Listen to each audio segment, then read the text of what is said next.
ጤና ይስጥልን ውድ የመረጃ የዩቲዩብ ገጽ ተከታዮችና አድማጮች እንደምን አላችሁ? ለዕለቱ የተመራረጡትን አርዕስተ ዜና ወደ እናንተ ይዘን ቀርበናል። በቅድሚያ ወደ መካከለኛው ምስራቅ ያመራናል። ምስራቅ ያለው የጦርነት ዳመና አሁንም እየተስፋፋ ነው። አሁንም እንደገና ተኩስ አቁም ስምምነት አገርሽቶ ሌላ ዙር ጦርነት ጀምሯል። መካከለኛው ምስራቅ ምን ሊፈጠር ይችላል የሚለው ብዙዎቹን እያሳሰበ ነው። ለዚህም ማሳያ የሆነው የቀድሞ የአሜሪካ የስለላ ተንታኞች የሆኑት ላሪሲ ጆንሰን እና ፔፔ ኢስኮቨር ይፋ ባደረጉት እጅግ ሚስጥራዊና አሳሳቢ የመረጃ ሰነድ ኢራን የኒኩለር ጦር መሳሪያ ባለቤት መሆኗ ወይም በቅርቡ እንደምትሆን አረጋግጠዋል።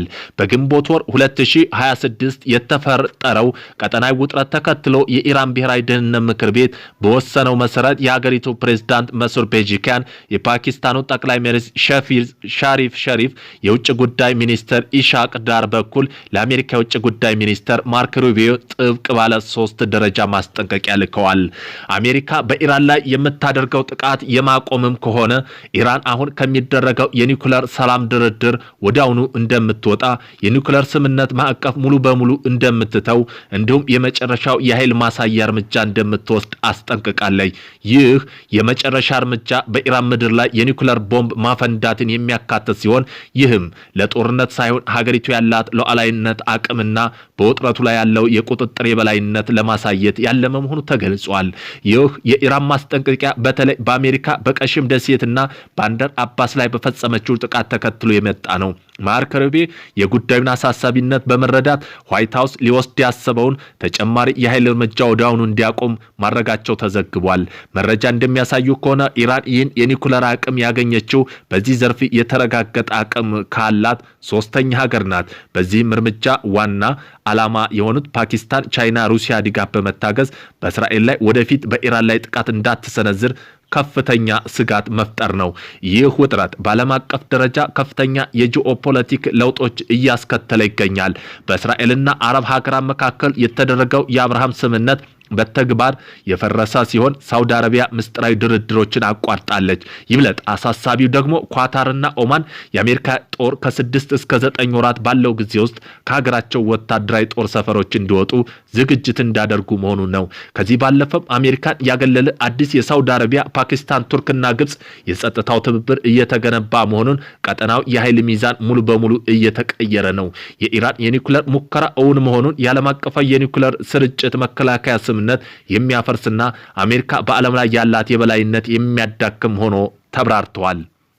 ይሁን እንጂ ተንታኞች እንደሚያምኑ ከሆነ የሀገሪቱ ፕሬዝዳንት ዶናልድ ትራምፕ ይህንን ቀውስ በዲፕሎማሲ ለመፍታት አሁንም ጊዜ ያላቸው፣ ነገር ግን ውሳኔው በእስራኤል የሚሰጠው ድጋፍ ማቋረጥ፣ ቤንጃሚን ኔታንያሁ በሊባኖስና በጋዛ የሚያደርጉት ጦርነት እንዲያቆሙ ማስገደድ እንዲሁም በኢራን ላይ የተጣለው ማዕቀብ ማንሳት ይጠይቃል።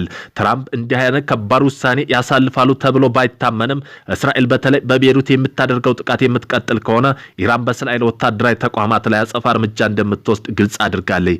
በአጠቃላይ የምዕራቡ ዓለም አሁንም ቢሆን ከኢራን፣ ከቻይና፣ ከሩሲያ ጋር በመሆን የአሜሪካ ጫናና ወታደራዊ ተቋማት ላይ የአጸፋ እርምጃ እንደምትወስድ ግልጽ አድርጋለች። በአጠቃላይ የምዕራቡ ዓለም አሁን ከኢራን፣ ከቻይና፣ ከሩሲያ ጋር በመሆን በአሜሪካ ጫናና ዛቻ እስከ መጨረሻው ለመቋቋም መዘጋጀታቸውም በተጨማሪ ሊቀበሉ እንደሚገባው ትንታኔው ያትታል።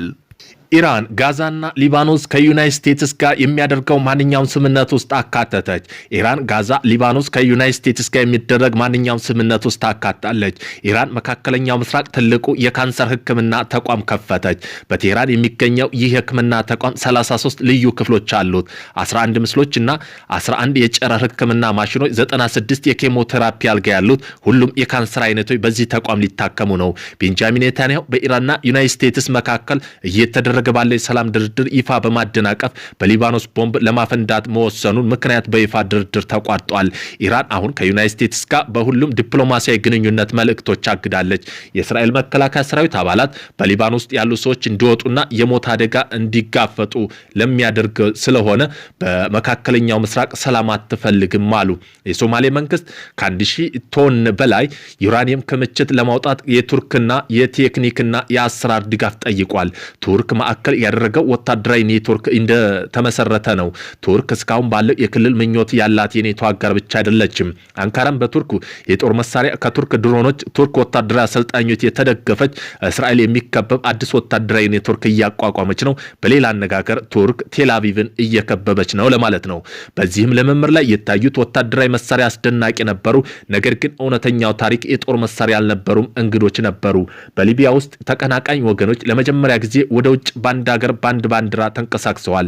አንድ ሊቢያ አንድ ጦር ግንባር ሊቢያ በቱርክ ማዕከል ወዳለ ወታደራዊ ማዕከል አዋህዷል።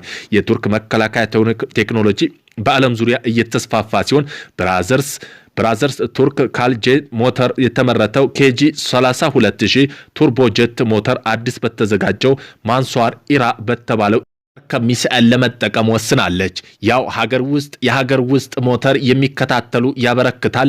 የአትማክ ጸረ መርከብ ሚሳኤል፣ የሶማ ክሩዝ ሚሳኤል ይርገት የቱርክ መከላከያ ኢንዱስትሪ ባለም አቀፍ እምነት እያገኘ መሆኑን በድጋሚ ያሳያል።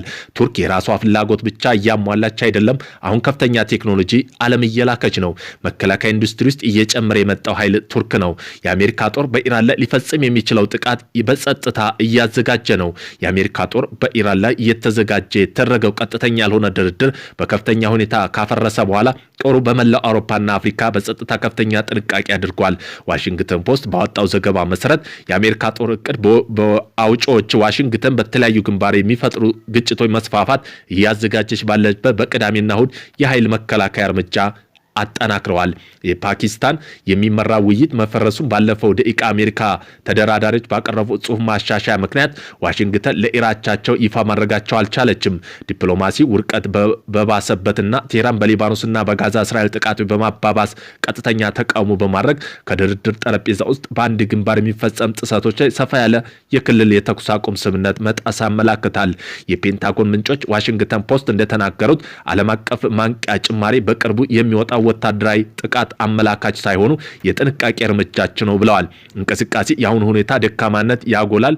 አሜሪካ ባህር ኃይል እንዳንዋጋ በመጠንቀቅ ሁለቱም ወገኖች እየተሳተፉ በመሆናቸው ወታደራዊ እቅድ አውጪዎች ወደ ሰፊው የክልል ጦርነት አሰቃቂ ሁኔታ ለመመለስ እየታገሉ ነው ተብሏል። አሜሪካ ጦሯን በአውሮፓ በማስወጣት የምታደርገው ጥረት እያፋጠነ እንደሆነ ተዘግቦ የሚቀጥለው ወር ለኔቶ አጋሮች ሀሳባቸው እንደሚያቀርቡ ይጠበቃል። ይህ ክስተት በተከሰተው ዋሽንግተንና አውሮፓ ሀገር መካከል በመከላከያ ወጪዎችና በኢራን በተደረገው ጦርነት መካከል አለመግባባቶች የተፈጠሩ ነው።